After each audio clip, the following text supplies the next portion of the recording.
more satisfying to watch him lose like that, or do you kind of want to see him be more competitive?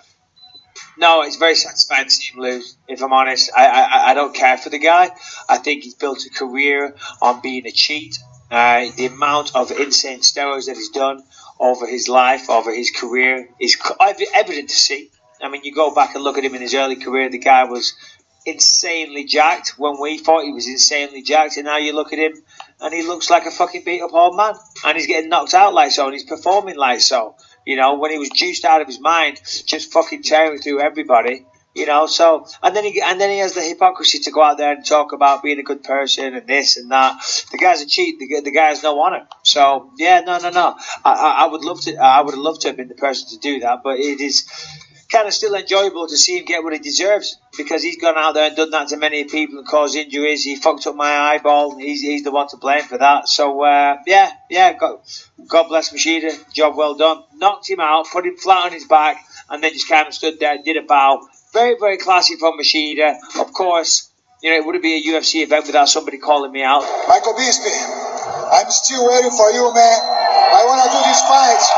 If you want to retire, you gotta fight me first. So Machida joined the long list of people in the last week to call me out. So Gokhan Saki, Machida, Derek Brunson, Luke Rockhold. I'm sure there's many more, but you know, I'm on board with it, so I'll lose count. Michael Bisping, you sound a little sour, man. Okay, jokes aside, I get why he's sour. If you don't know, Michael Bisping is a left eye. There seems to be a problem with it. It doesn't function the way it should. It's not 100%. I think he's partially blind in that eye. I'm not sure, but he can see well enough to fight. And for those of you who don't know, Michael Bisping had a hell of a fight against Vitor Belfort, TRT Vitor, and TRT Vitor wheel kicked Michael into the stratosphere, man. He went for that eye like no other. And clearly Michael's still sour over that. The TRT use, the after effects. I mean, Vitor and Machida are more or less the same age. But Vitor looked old, guys. Vitor looked like he was 50. He looked like Randy Couture. He looked older than Randy Couture, man. And that is old, you know. Vitor did not look good in this fight, man. He looked like a shell of the man he once was, man. If you see Vitor's on his debut fights in the UFC and all of that, Vitor's neck began where his ear stopped. Vitor's shoulders began where his ears stopped. The muscle on him began where his ears stopped. For a better picture, he looked like a shorter Brock Lesnar, you know.